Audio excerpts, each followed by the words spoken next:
Spoštovani zbrani, prisrčno dobrodošli v knjigarni Celjske Mogorjeve družbe. Vsi veliki evropski narodi nosijo v sebi spomin na kakšne tragične dogodke. Zato so nekateri zgodaj, drugi pa čez čas postavili pomnike, zgodovinska obeležja, predvsem pa uredili grobišča. Saj je to eden izmed temeljev človeške civilizacije. In to zavedanje je v današnjem času še toliko bolj pomembno.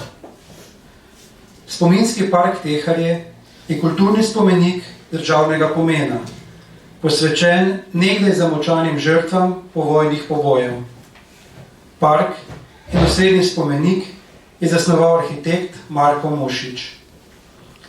Leta 2011 je monografija dr. Edvarda Kovača o spominskem kompleksu arhitekta Marka Mušiča izšla pri Slovenski akademiji znanosti in umetnosti v sodelovanju z ateljejem Marko Mušič.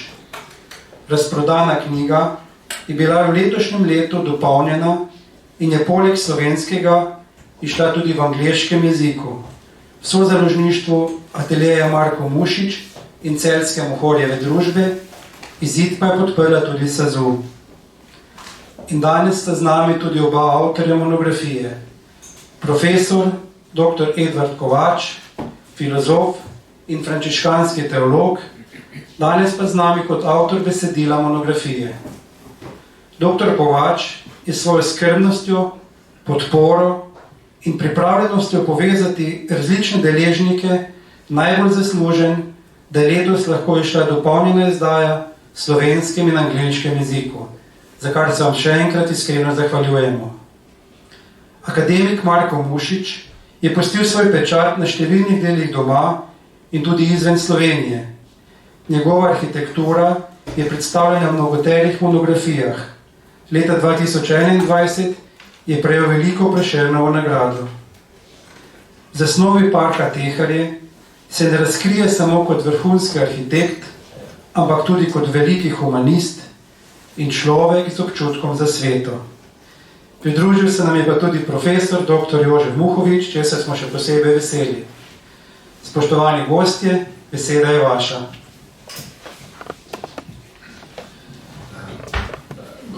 Gospod Simon Osvatič, lepa hvala za te prijazne besede. Preko vas, da se zahvalim tudi Celjski Mogorjevi družbi, ki je imela pogum iti v to avanturo, zopet izdajati knjige umetnostne zgodovine, in moram reči, da sem počaščen, še nikoli nisem bil v tako ugledni družbi dveh akademikov, prav na sredi. No in kaj želim reči, da je to pravzaprav tudi velikodušnost preko same Slovenske akademije znanosti in umetnosti, da je šla ne samo v ponatis, so žaložništvo te knjige, ampak da je hkrati tudi omogočila prevajalko Teharje Memorial Park, se pravi, da je ta monografija o spominskem parku Teharje tudi v angleški izdaji dostopna tudi tem, ki se zanimajo za arhitekturo daleč naokrog, in hkrati tudi mogoče potomcev, torej naših slovenskih potomcev ali rojakov po svetu, kajti tretja generacija še govori slovensko, tudi prepeva, vendar težje bere. No, ampak zelo sem vesel, da je med nami poleg glavnega avtorja, umetnika, ustvarjalca, brez katerega tega parka gotovo ne bi bilo, akademika Marka Mušiča, tudi naš gospod Jože Muhovič, ki je tajnik tega razreda na akademiji, se pravi razreda za umetnost. In je prav, da damo najprej besedo našemu akademiku, ki je porodil, ki je ustvaril ta spominski park. In seveda, prosim, ja, gotovo pa je nekaj, kar vemo vsi, da je to monumentalno delo in to monumentalno delo se je pripravljalo skozi njegov opus, kajti ni prvo grobišče, ki ga je uredil, pa bi ga sedaj prosili, kakšne so bile njegove poprejšnje izkušnje. Saj vemo, da je delal tudi v Dalmaciji, ohranil tam grobišče in pa, da je tudi ustvarjal nove žale in ki jih je kronal z tistim monumentalnim križem. In če bi lahko te dve kreativni deli povezal tudi kot pripravljalni deli za park spomina v Teharjah.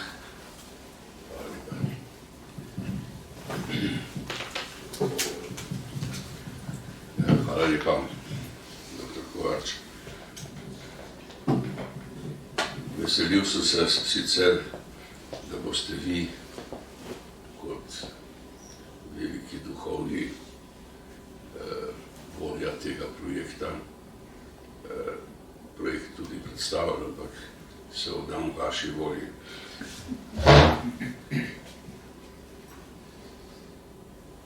Najprej bi rekel, da je arhitekt, ko se preda takšni nalogi v neki nenavadni usodni situaciji, znajde se v izvornem položaju, ki je podoben tistemu, v katerem se je v davnini daleč pred rojstvom drugih umetnosti rodila arhitektura. In sicer simbolična arhitektura, simbolična umetnost, ki jo je tako pregnantno v njegovih predavanjih o estetiki zaobjel Georg Wilhelm Friedrich Hegel. Gre za simbolično arhitekturo, v kateri prevzemajo najgloblja simbolična sporočila skrbno izbrane oblike, njihovi izbrani medsebojni odnosi, pa seveda skrbno ustvarjeni prostori, njihove zunanjosti in notranjosti, ki dajejo polno duhovno doživetje, kakršno je daleč od vsakdanjosti in pragmatičnosti.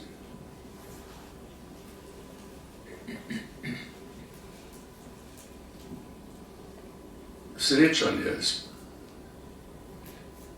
usodo Teharji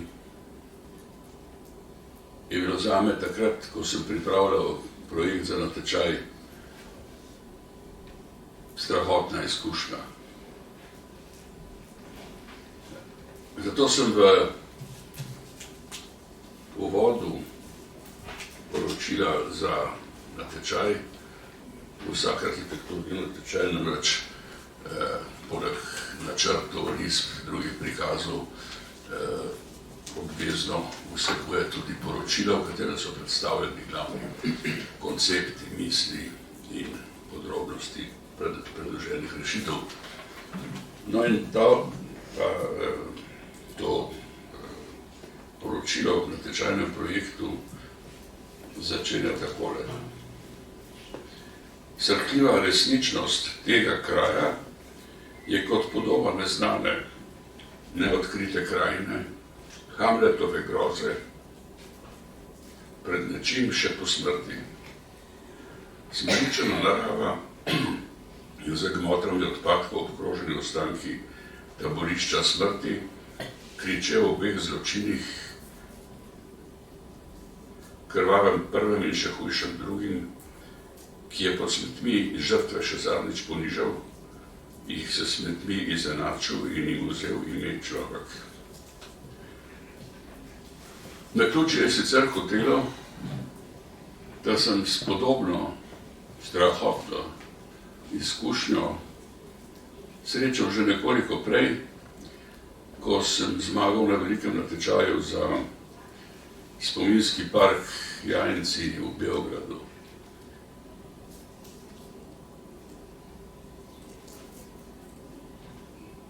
Jajinci so bili med vojno, v času nemške okupacije, ko so se te strahote dogajale, opuščeno vojaško strelišče, kamor so vsak dan celo z avtobusi iz taborišč v okolici Beograda dovažali ujetnike in jih tam postrelili. Druga izkušnja, ki sem jo že imel, ko sem se lotil parka spomina o Teharjih, pa je bilo že omenjeno urejanje osrednjega ljubljanskega pokopališča Žale. Urejanje, ki seveda zahteva skrajno subtilnost, duhovnost in ki mora slediti prepričanju Ludviga Wittgensteina, da etika in estetika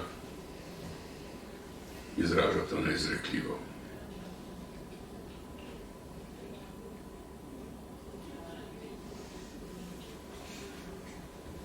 Pravzaprav je danes bolje, da manj govorimo o tem, kar smo naredili, in več o tem, česar nismo naredili ali pa niso naredili.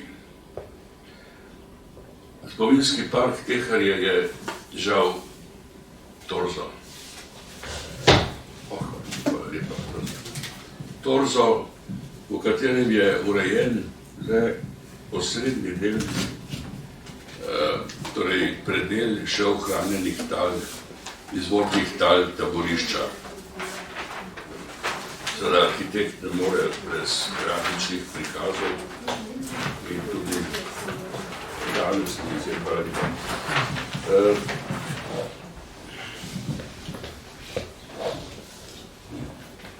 Tukaj so jasno, te lepi maketi, je jasno vidno še ohranjeno območje nekdanjega taborišča, ki je s treh strani zasuto z industrijskimi oziroma komunalnimi odpadki. Na jugu je ta gigantska pregrada z umetnim jezerom, ki zakriva te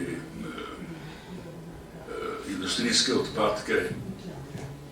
To področje je odlagališče piritnih ogorkov, na zahodni strani pa je ogromno komunalno odlagališče.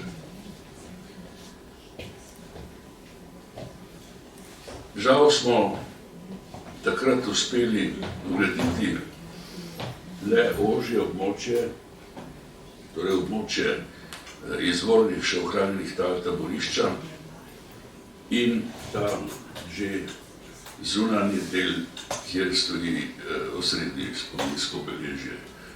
Uredili smo torej vhodni portal s kapelico Kristusovega bičanja, potem stezo tišine, ki je pietetno privzdignjena nad sveta, nedotakljiva tla taborišča, in oba portala, severni in zahodni portal osrednjega obeležja in seveda osrednje spominsko obeležje s kripto, oltarjem subdivo in z visoko privzdignjenim vencem zmage. Vendar že v tem delu ostajajo neurejeni še nekateri drugi motivi, tako ureditev tega dvorišča C, kako so ga menda imenovali v tistih strahotnih časih. To je bilo dvorišče, kjer so zjutraj ujetnike zbirali, vezali in natovarjali za poslednjo vožnjo. Potem manjkajo zarisi barak, ki so bile še takrat temelji barak, so bile takrat, ko smo začeli urejanje, še dobro vidni. Predvsem pa ni dokončana kostnica, ki je bila eden temeljnih programov v tem parku spomina. Še bolj Nenavadno pa je, da je tisti del kostnice, ki pa je bil urejen prazen, kar je tudi po meni nerazumljivi odločitvi, so posmrtne ostanke vozili mimo Teharji v Maribor. Seveda pa, kot sem rekel, ostaja ta najožji predel torzo, manjkajo pomembni sklopi celovite ureditve, nedvomno daleč najpomembnejši je ta vrt vrnenih imen z osrednjo alejo, nekakšno vio sacro, ob kateri so razpostavljeni kenotafi, na katerih bodo tem žrtvam končno vrnjena imena. Kljub ureditvi parka, takšni kot je, imena še vedno niso vrnjena. Drug pomemben del, tukaj je celotna predstavitev, zdaj smo se ukvarjali s tem najožjim delom, predelom izvornih tal taborišča. Seveda manjka vhodni predel ob cesti iz Celja s paviljonom, z muzejsko AV dvorano, informativnim centrom in spremljajočimi prostori za obiskovalce. Ob njem pa je kapelica Kristusovih solza, Lacrimae Christi, ki v bistvu uvaja pot spomina, ki se potem nadaljuje skozi to najožje območje proti cerkvici Svete Ane. Kot rečeno, manjka celoten gornji del poti, ki ga uvaja kapelica Kristusovega vstajenja, in potem ta pot skozi neokrnjeno naravo vodi do vrha hriba z cerkvico Svete Ane. Tam sem prebral, da so bili vstajenski zvonovi te cerkvice taboriščnikom v tistih časih edina tolažba.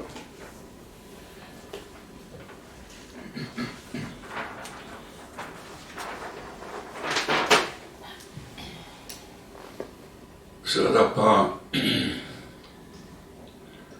mi prijetna dolžnost narekuje zahvalo profesor dr. Edvardu Kovaču, tako čudovitega sodelovanja pri nastajanju tega parka spomina nisem doživel in komaj čakam njegove vedno modre in prijetne besede. Ja, prav lepa hvala za vašo razlago, poudarek. Tu se vidi, kako ima umetniško delo, kreativno delo vedno še tudi svojo prihodnost, svoje nadaljevanje, ne samo v doživljanju, dopolnitvi tistega, ki jo obiskuje, ampak pri samem zasnovalcu bomo še na to vprašanje prišli, kako lahko dosežemo, da bi se to, kar ste omenili, namreč spomin imen, bilo vključene in pa seveda obrisi tudi barak. Kaj lahko rečemo? Lahko rečemo, da je to dolg zgodovine in dolg človeškosti, ki ga Slovenci dolgujemo. Se mi zdi, da s tem spomenikom, pa tudi z ostalimi obeležji, se zopet vračamo Slovenci med civilizacijske narode v Evropi. Vemo, da so se pokoli grozodejstva zgodile širom po Evropi, ampak mislim, da smo Slovenci eni zadnjih, ki ta grobišča urejamo. No, tudi Španci so danes prišli do tega, da še vedno niso uredili določenih grobišč, če ravno tiste, bomo rekli, tiste simbolna spominska obeležja so vendarle postavili. Zame je bilo zelo pomembno pri pogovorih z gospodom akademikom, da sva se nekako ujela v izrazih te simbolike. Ker ideja je bila ta, in tu je, rekel, to je prava umetnost, da na eni strani gre za čisto lokalno ali krajevno ali slovensko, bomo rekli, simboliko, na drugi strani gre pa za univerzalno, za splošno človeško. In tukaj gre res, po mojem osebnem mnenju, za takšen spomenik, ker se združujeta tako slovenska tradicija, krščanska tradicija na eni strani in na drugi strani ta velika zahteva človeškosti po trajnih simbolih. No, tukaj naj omenim, da je to združevanje krščanskih simbolov z temi starimi arhetipi, s človeškimi simboli, akademik Marko Mušič že ustvarjal na Žalah.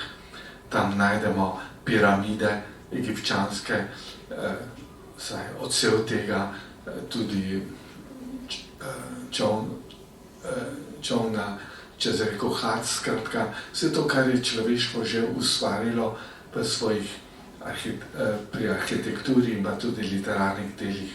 Ampak višek tega je pa vsekako njegov križ, ki je hkrati, ki nima korpusa, kajti tam je tančica, ki spominja tudi na Kristusovo tančico, ki je opustil v praznem grobu, in pa spodaj napis: glej, pridem kmalu. No, in ta ideja, ki sva jo skupaj zasnovala, je prišla do tega, da je treba, tukaj boste opazili, priti do tistega osrednjega obeležja, kjer je na eni strani oltar, ki je hkrati žrtvenik. To se nam zdi samo po sebi umevno, to da ne smemo pozabiti, da protestantska tradicija ne sprejema več tradicije žrtvovanja, ampak gre samo za spomin zadnje večerje. Naša slovenska tradicija, ki je pa postala ponovno katoliška, ali pa tudi, če hočete, slovansko-pravoslavna, pa je po oltarju zidan, mi rečemo, grobek mučencev, se pravi, in tudi ta oltar, a ne hkrati tisti žrtvenik pričevanja ljubezni. In se pravi, ta oltar je na eni strani miza, kjer se vsi zbiramo, in na drugi strani, kot pravim, je ponazarja grob žrtvenik ljubezni in novega upanja. In to novo upanje je naš arhitekt, umetnik izrazil z tistim z slavolokom, ki se dviga nad oltarjem, in ta slavolok je slavolok zmage, kot pravi apostol Pavel, mi pa oznanjamo Kristusa umrlega, pa tudi vstalega. In seveda ta slavolok pomeni tisti stavek, ki ga je rekel sveti Pavel: smrt, kje je tvoja zmaga, smrt, kje je tvoje žrelo. In tukaj bi rekli, tako se bi rekel, ta kraj ali obeležja velike žalosti, velika trpljenja, veliki stisk, najbrž tudi trenutke obupa, prelevi ali preobrazi v znamenje upanja, da vendar novo življenje, ki v današnjem svetu že prihaja, preko odpuščanja, vsekakor pa preko tistega upanja, se pravi, to je znamenje upanja, da se to nikoli več ne bo ponovilo, ampak da bo življenje zmagovalo.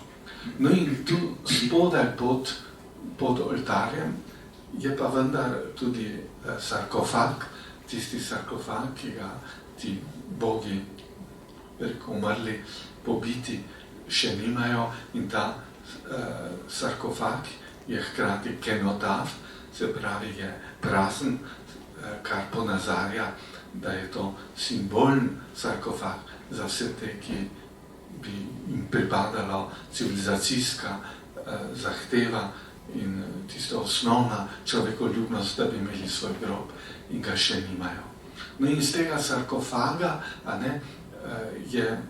tečejo solze, tiste solze trpljenja, ki nakazujejo, da je to vendar žalost, da jih ni več med nami ali niso bili dlje časa med nami, ampak vidite, tudi ob zahodnem pa drugem portalu so tudi črke v imenu solz.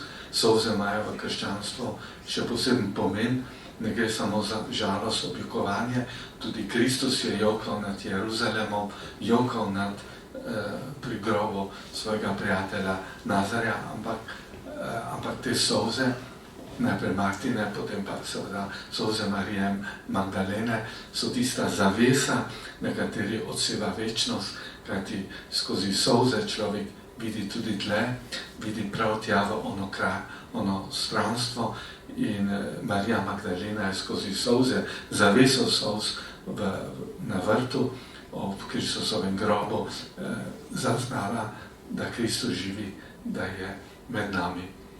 Vidite, to so pač ti simboli, ki nas nekako nagovorijo in meni je bilo še posebej pomembno, s kakšno občutljivostjo je umetnik, arhitekt začel z kapelico Kristusovega križanja, se pravi, takrat se je res trpljenje začelo, jih je bičala ne samo usoda, ampak tudi to ravnanje teh paznikov za temi ujetniki in kako so šli proti skozi po stezih prav tja do konca. No in vidimo, da je arhitekt to stezo tišine dvignil nekoliko više, kajti stopamo, ne bom rekel po prstih, ampak nekoliko više po svetem kraju. To je sveta zemlja. Moramo vedeti, da so pokopališča od nekdaj bili sveti kraji, tudi spoštovani. Spomnimo se, da je v srednjem veku so bila pokopališča prostor azila. Se pravi, če se je nekdo zatekel na pokopališče, ga tudi če bil zlikovc, ga niso več mogli nekako prijeti. Se pravi, gre za svet kraj, ki je seveda zamejen, ampak tisti svet kraj, ki ga je treba spoštovati. No in ob tem, zelo manjka sedaj, kot je povedal gospod akademik, ko gremo po tej stezi tišine proti osrednjemu delu, da ni več teh reminiscenc, kar je bilo predvideno, teh barak, da bi se spomnili, kje so bile barake, kje so bili moški, kje so bile ženske in odkot so bili odpeljani v smrt.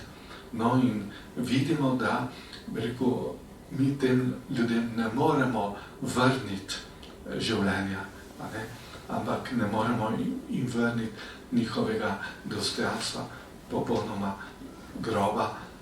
groba, ampak nekako spoštujemo njihov mir, se jih ne dotikamo več, ampak to, kar pa lahko naredimo, je, da jim vrnemo dostojanstvo imena in ta vrt imen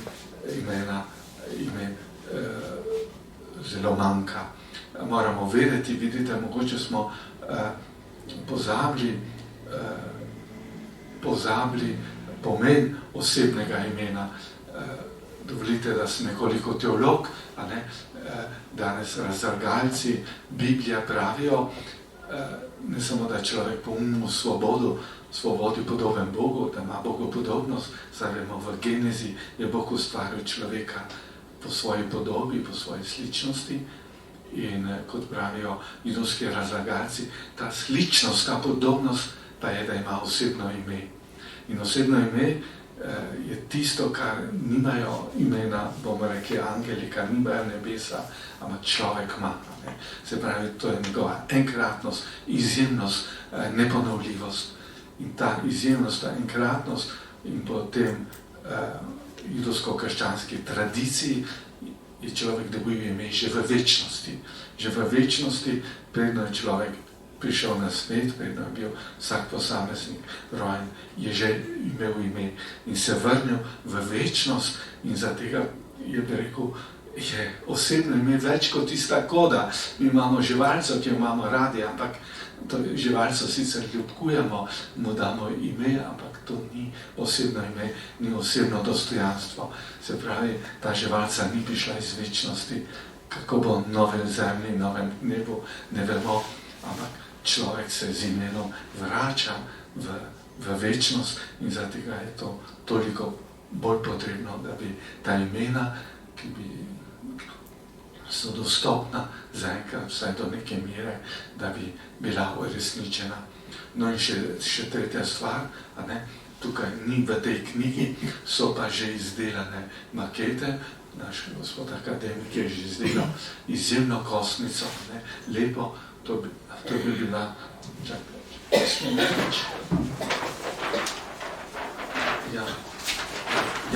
tukaj je, ta kostnica bi bila tukaj, ko je, vidite, tam zelo slavolok, bi bila pa zadaj in tudi nekoliko privzdignjena.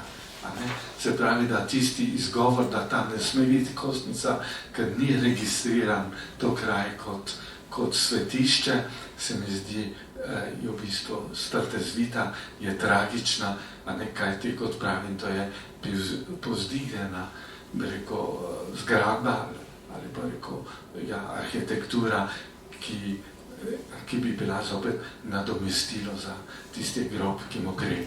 No in vidite, predno bomo prosili profesora Jožeta Muhoviča, ki je ne samo arhitekt, tudi taki ustvarja skulpture, ampak tudi mislec, tudi filozof, kako on doživlja ta kraj, se mi zdi, da je zdaj nevarnost. Vidite, vedno smo Slovenci žrtve ideologij. Prva ideologija je bila uvožena, je bil stalinizem, ki je zanikal človeškost, to niso ljudje, to so smeti, smet na smet. To je tragično. No z imeni bomo vedeli, da so tam zopet ljudje. Tudi svetodaritvijo bomo segali preko njih v večnost, saj vemo, da je človek postal človek, ko je hotel biti več človek, ko je hotel živeti še po smrti. Ampak sedaj pa nastopi nova ideologija, ki je tudi k nam prišla, tokrat iz Zahoda, ki je ideologija igre, ki je ideologija, bomo rekli, odstranjanja svetega. Nas zdaj ne zanima več, kaj je res, kaj ni res, sploh pa ne zanima, kaj je spodaj, kdo je tam, kaj je še ostalo, dajmo se igrati. In to je dobesedno bil, komaj smo preprečili, da so ukinili motocross tam okrog in je bil tudi predlog, lokalni predlog, da bi bili tam tenis igrišča in tako naprej. Vidite, se pravi, to je tista, ni več resnosti, ni večnosti, ni temeljev, kaj še ostane samo igra, igrajmo se. No in hvala Bogu, da smo to preprečili, ampak seveda, čim več, čim močnejši bojo ti simbolni znaki, tem trajnejši bo ta spomenik. Bom prosil zdaj gospoda Muhoviča, če bi on razgrnil svoje vtise, kako on doživlja ta spominski park in kaj bi on še predlagal. Prosim. Hvala za besedo. Jaz tukaj na nek način predstavljam tiste, ki nismo bili vključeni niti v izgradnjo tega čudovitega memoriala na Teharjih, niti v pripravo tele fascinantne monografije, ki jo v drugi dopolnjeni izdaji slovenskemu in glede na angleški prevod tudi svetovni javnosti predstavljamo prav danes. No, po mojem mnenju govori ta knjiga o mentalni in eksistencialni refleksiji slovenske genocidne travme med in po koncu druge svetovne vojne. Sam lahko temu dodam, kar sta oba avtorja že povedala, samo to, da vam preberem kratek odlomek iz recenzije te monografije, ki ki pravkar nastaja, ampak še ni nastala. Tale odlomek je pa že nastal. Torej, genocidna travma, ki jo mi lahko srečamo na Teharjih in v tej monografiji, lahko srečamo na način, na katerega moramo to travmo misliti in na način, na katerega jo moramo intimno doživeti v prostoru, sliki in času. To, kar je redkost. Če sledim znanemu reku, da je arhitektura okamenela ali zamrznjena glasba, ki ga v podobni obliki srečamo pri avtorjih, kot so Friedrich Schiller, Arthur Schopenhauer, Arthur Honegger, potem lahko rečem, da je park spomina Teharje, čeprav še ni povsem dokončan in je še torzo, neke vrste okameneli rekviem za biblijski glas, orkestrirani kamen in zbor varuhov spomina. Rekviem, ki pomorjenim in pozabljenim pod bližnjim odlagališčem industrijskih odpadkov in na neštevilnih krajih žalostnega spomina po vsej Sloveniji z besedami in brez njih izreka večnostni blagoslov. Requiem aeternam dona eis Domine. Torej, Gospod, daj jim, večni pokoj jim daj Gospod. Arhitektura gradi prostor telesnega in duhovnega bivanja. Je znanost in tehnika, pa tudi umetnost. V primeru memorialnega kompleksa Teharje je v prvi vrsti umetnost. Umetnost prostora, v kateri je mesto za spominjanje, za občutke, za ocene časa, ki ga živimo, za vizije prihodnosti, ki jo želimo. V umetnosti opažamo od nekdaj dve osnovni težnji. Težnja potem, da ustvarja oblikovno in vsebinsko še dalje bolj kompleksne artikulacije. In drugo, težnjo potem, da se znova in znova vrača k izvirom, k temeljem človeka, k temeljem sveta, k temeljem smisla in k temeljem ustvarjanja. Umetnost si prizadeva biti v svojem času in če je le mogoče, tudi korak ali dva pred njim. In memorialni park Teharje to je. Iz preprostega razloga, ker služi temu, da bi svet nad megatonami krivic, solz in trpljenja razširil z novim, humanim in hvalevrednim. Ne slavi brutalne moči, ki se skuša neuspešno preobleči v herojstvo, ampak v najboljši humanistični kondiciji izkazuje poslednjo čast človeške nemoči, ki nima in v svoji eskatološki arhetipiki predvsem ne rabi nobene posebne preobleke. Memorialni park Teharje je tako rekoč plemenit preklop človeške psihe na drugi program. Iz političnega ideologiziranja na intimno doživetje in iz prepirljive zavesti na globok človeški pogovor s samim seboj.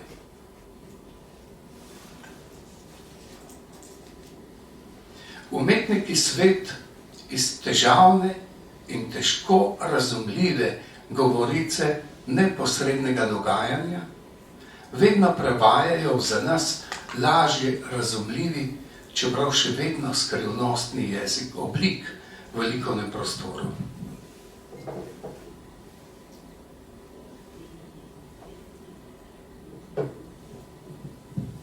Skozi ta prevod pa postanejo dogodki, o katerih umetniki govorijo, dejstva, na prav poseben način. Namreč dejstva, ki niso toliko namenjena dialogu z drugimi, ampak dejstva, ki človeka kličejo v samopremislek, v dialog s samim seboj. In to je po moje ključnega pomena za doživetje vsebin, v zvezi s katerimi na besedni ravni tako zlahka zdrknemo v nesporazume, spore in sovraštva. V Sloveniji so take vsebine nedvomno morilske travme, ki do današnjih dni resonirajo iz tragičnega bratomornega časa izpred 80 let. Zato, ker do danes še niso bile potolažene, objete, izjokane, izkričane in prebolene, kot bi bilo prav in kot bi bilo za vse nas odrešilno. Ko zlo stori, kar se je namenilo storiti, njegovi nosilci predpostavljajo, da bo potem mir, da bodo imeli mir. Vendar je natančno ta mir njihova največja in najbolj tragična iluzija. Posledice zla namreč ne mirujejo. Bolj, ko je bilo zlo grozno in bolj trdovratno ostajajo posledice prisesane na sedanjost.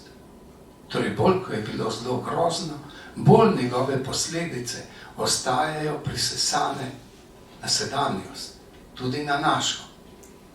Nosilci zla, ki so na določen način tudi sami njegove žrtve, jih skušajo zasuti, potlačiti in prikriti z 11 pregradami, z ustrahovanjem, z alkoholno in ideološko omamo. A vse to, kot vemo, ne pomaga. Zdi se, kakor bi posledice zla pod raznimi oblikami prikrivanja živele kar najbolj intenzivno življenje.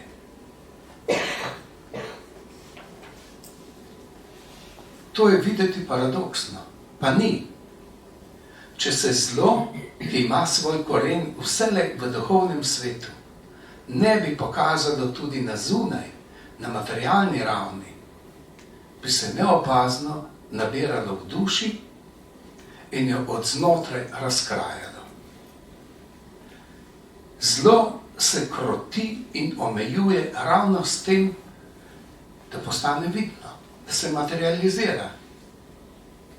Zlo se iz duše vedno preseli v snov, vendar je zločinčeva želja, da se ta materializacija prikrije. Če bi zlo v svojih posledicah ostalo nevidno, bi se človek ne mogel odločati med skušnjavo zla in vabilom dobrega. Ko pa do predstavitve zla pride, ljudje pred njo običajno obmolknemo in obstanemo.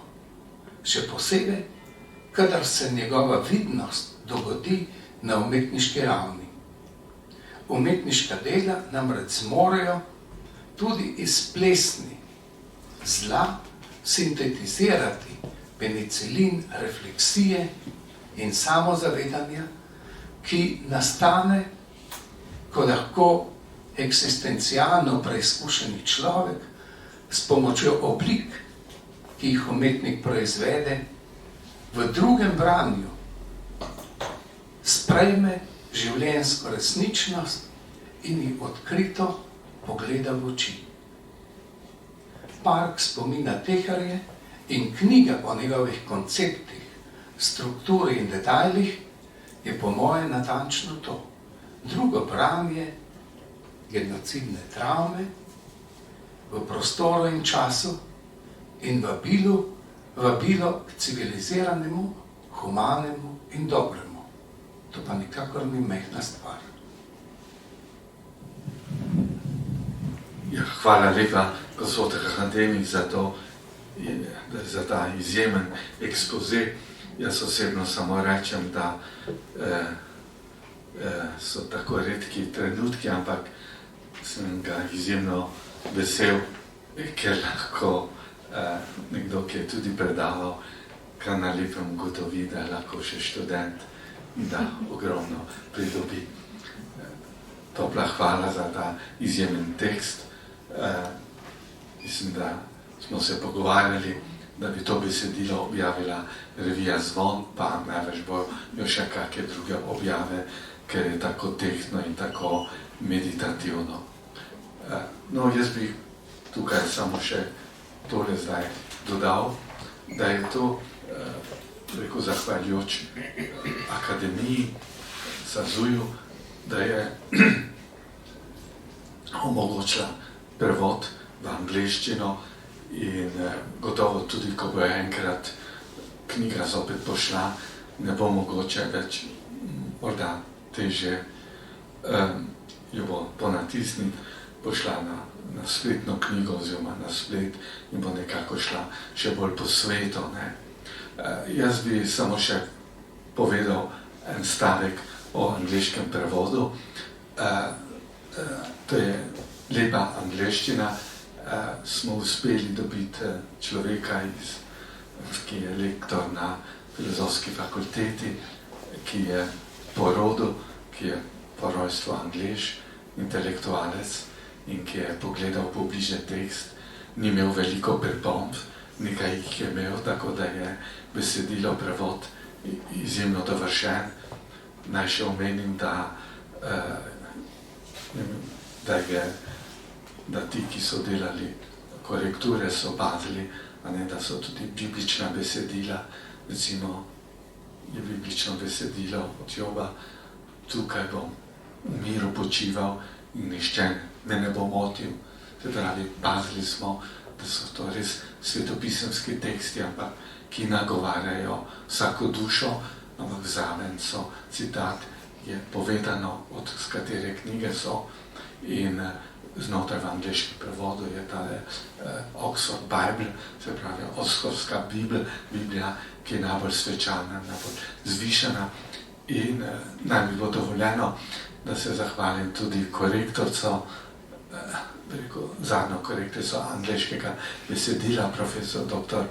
Evi Ziherli, ki je tukaj, pa če dovolite, torej hkrati se zahvaljujem tudi ekipi, atelija Marko Mušič, ki je pomagala pri fotografijah, pa tudi pri obdelavi te knjige skupaj z svojim mojstrom, ampak ker imamo gospo Ziherlovo tukaj, bi jo pa vseeno prosil, kako se je zdel njej prevod in kako se zdi njej prevajati, bomo rekli to na eni strani slovensko travmo, na drugi strani pa slovensko filozofijo in upanje. Profesor Ziherleva, če bi povedali en stavek, prosim lepo. Hvala lepa.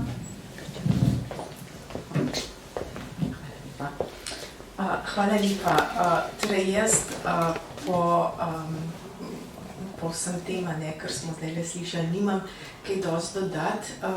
Zdaj, kar se jezika samega tiče, je bila to ena taka zelo težka kombinacija pravzaprav strokovnih arhitekturnih izrazov po eni strani, teologije in filozofije profesorja Kovača, in pa seveda treba je pristopiti k takemu besedilu z enim, bi rekla, pretanjenim občutkom do čist civilizacijskih zadreg, ki se pojavljajo, ko imaš opraviti z neko res tako travmatično in necivilizirano in zelo izkušnjo. Tako da to bi jaz povedala. Moram pa reči, da pravzaprav Levi Delež je opravil uradni prevajalec, midva s kolegom Karjem sva to pregledala in popravila, kolikor se je dalo, ker mislim, da si to... Mislim, da se je samo izključilo. Ne, si bom kar tako na glas povedala, ker jaz upam, da bo ta knjiga res našla tudi bralce v angleškem jeziku, ker mislim, da je to nekaj, s katerim moramo sicer v prvi vrsti mi Slovenci opraviti, ampak morda bo tudi komu iz tujine kaj bolj jasno postalo, kaj se je tukaj dogajalo in v kakšnih strahotnih merah se je to dogajalo. Tako da, hvala lepa. Ja, hvala lepa, profesor Ziherlevi, za njeno dobro voljo. Moram reči, da sem nekaj izvozov poslal v Združene države Amerike in ti, ki tam živijo, so rekli, da je to izvrsten prevod dodelan. Imamo pa tudi to srečo, da je med nami fotograf, umetniški fotograf, gospod Jašič, in ko gledamo to monografijo, sploh nehamo debatirati, kot nekateri diskutirajo, če je fotografija umetnost, to je dokaz, da je, In gospod Jašič, če vas smemo prositi za par besed, kako ste vi doživljali, kako ste iskal te podobo, kaj ste hotel izluščiti za vašimi umetniškimi fotografijami.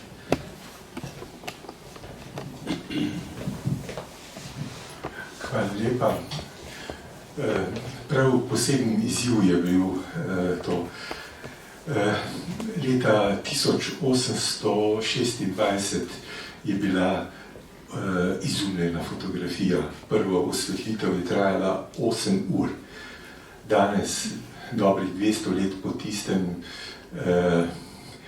imamo dronsko fotografijo, imamo digitalno fotografijo in vse to je potrebno v neki zgodbi povezati z čustvi, ki jih daje ena taka lokacija, ena taka čudovita arhitektura, in to je bil poseben izziv. Združiti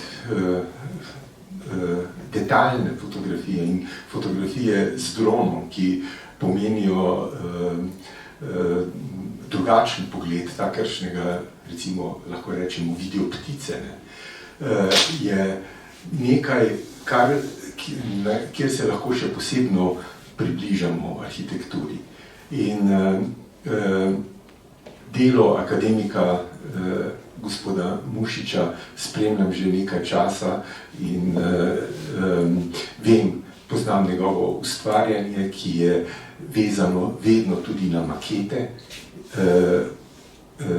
Akademik dela še vedno z maketami in to je popolnoma druga zgodba kot te digitalne simulacije. In fotografija z dronom, pogled z vrha, se nekako približa temu pogledu. In zato upam, da sem se skozi to tudi nekako približal arhitekturi in poskušal slediti tudi navodilom in zgodbi, ki je podana bila v besedilu prejšnjega izvoda.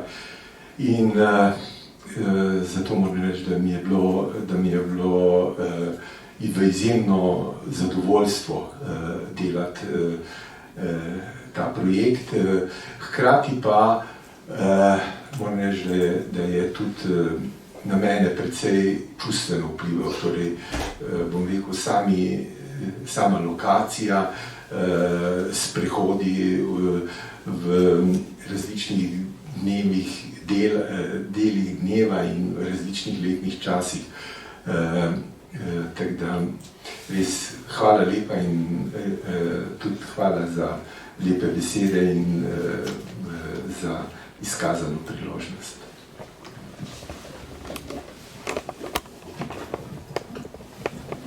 Ja, hvala lepa za to pričevanje, kajti se vemo, da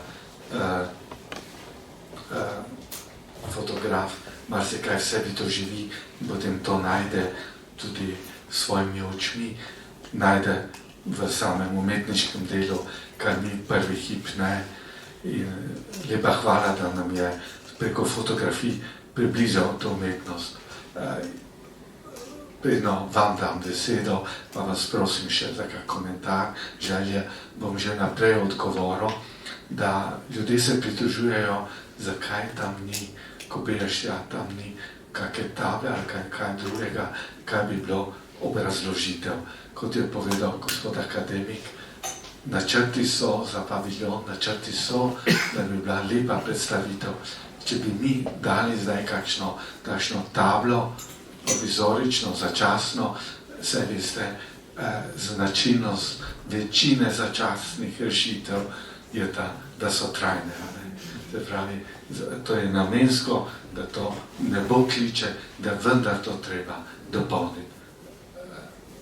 Ja, zdaj pa gospod akademik je tukaj, tudi naš profesor Jožo Muhovič, moja malenkost. Če bi kdo dal kakšen komentar, če je to videl, ali kaj si še želi, ali mogoče morda je kdo dobil željo, da bi to obiskal. Prosim, lepo.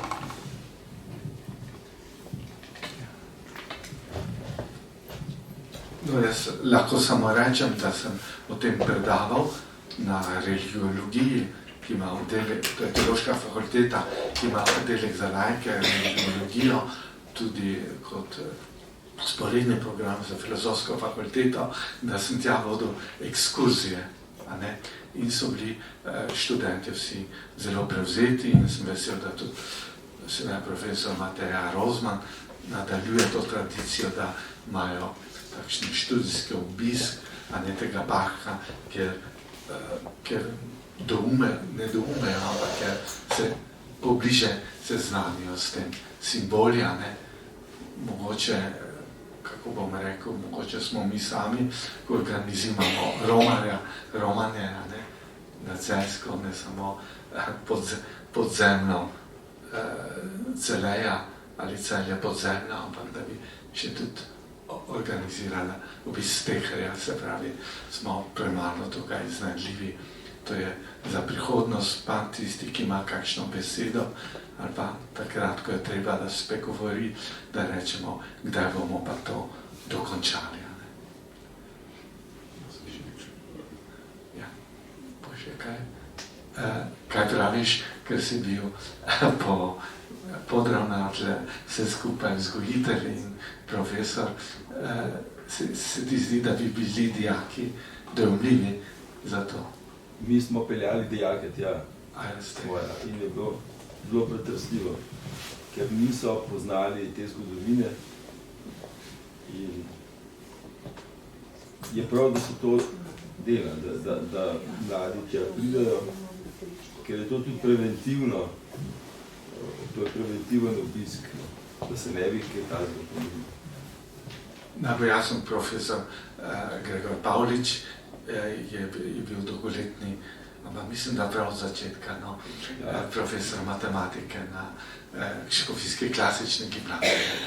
Takole, zdaj ima pa status svobodnega umetnika in vzgojitelja, vnuka. Jaz sem eno vprašanje. Ja, to pa kaže z dokončanjem, se pravi celote, parka, a to, mislim, v čem je v bistvu težava države, Ja, koliko jaz vem, je težava tega fonda države, potem pa druga stvar je pa ta, ena se sklicuje na druge, občinskih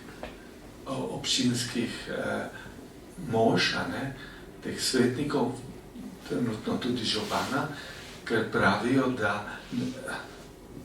da ne morejo dati lokacijsko dovoljenje za Kosnico, češ, da tam ni predvideno pokopališče in ni komunalno urejeno, ampak to je velika ironija, Kako naj bo to, ta smetnjaka, komunalno po predpisih urejena, se pravi, mi lahko to kruto dejstvo premagujemo samo na simbolni način. Tukaj se je zaustavljal, morda gospod akademik ve več. Ja, ta del parka, ki je urejen, ki smo ga predstavili na začetku, je seveda investitor država. Bilo je ogromno študij narejenih za vse te dele, ki bi bilo treba nadaljevati urejanje in ki jih ni. Bil je izdelan ureditveni načrt celote, ki je veljaven dokument. Bilo je tudi ogromno razgovorov, sestankov v pisarnah uradnikov državnih na lokaciji, ampak kot vidimo, nobenega premika. Še več, kot se že omenil, eden od osnovnih namenov tega parka je, da bi bil osrednjo obeležje tem tragedijam, takoj po zaključku svetovne vojne. In kljub temu, kot sem rekel že, je meni povsem nerazumljivo, da so posmrtni ostanki iz omar v raznih občinskih stavbah šli mimo teh mimo pripravljene kostnice in so jih vrgli v prav tako jarke, pravkar narejene jarke na mariborskem pokopališču.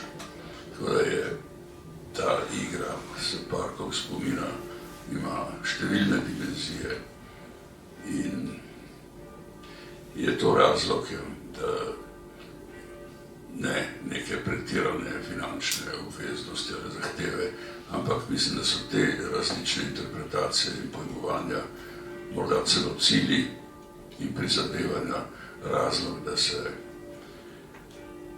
celovita ureditev ne premakne. Hvala lepa. No, naj poudarim, da je ta spominski park Teherje razglašen za spomenik državnega pomena. V pravem času je bila ta pobuda, a ne se pravi, da vsakokratna vlada je pač zavezana državne spomenike, a ne vzdrževati, a ne. In upamo, da bo ta zrela, preko ta človeško dostojanstvo, zdrava pamet in pa preko tisto osnovno človeško srce, da bo zmagalo. Jaz sedaj ob koncu, ravno kar so zvonovi zvonili, a ne, to nas spominja na Sveto Ano, a ne, če boste tam kdaj hodili, a to je lepa baročna cerkvica, a ne, tudi opoldne, če boste tam, bojo ti zvonovi nekaj povedali. Jaz pa lahko rečem, da to, kar daje upanje, a ne samo to, da imamo med sabo akademika, ki je še vedno mladostno ustvarjalen, ampak da nam drugi dajo zgled. In zelo zanimivo je, da so to bosanski frančiškani, ki ga zopet vabijo, da tista cerkev, ki je bila čisto razrušena, da bo zopet pozidal, da obnovi tista, ki je bila poškodovana. Se pravi, od tam, ker so bile tudi krute stvari, nam dajo zgled, a ne, da njega vabijo in tudi druge, da je vendar simbole potrebno vzdrževati, a ne. Spomnimo se, to so vendar simboli večnosti in za te simbole so ljudje tudi umirali, tako kot je naša slovenska govorica, a ne, da so ljudje s slovenskim očerašom na ustnicah umirali, a ne, naj slovenščina ohrani in naj nam pokojni nekako izprosijo to modrost, ta pogum in prilika tukaj, da se zahvalim tudi gospe Muhovič, ki ohranja vsak prvi petek v naši cerkvi mašo za te, ki so umrli prezgodaj in kot priče nekega drugega upanja. In lepa hvala vam, dragi prijatelji, da ste pogumno prišli in nas spodbudili, da bomo delali naprej. Še enkrat našemu arhitektu, našemu profesorju in vam vsem, ki tako čudite, lepa hvala.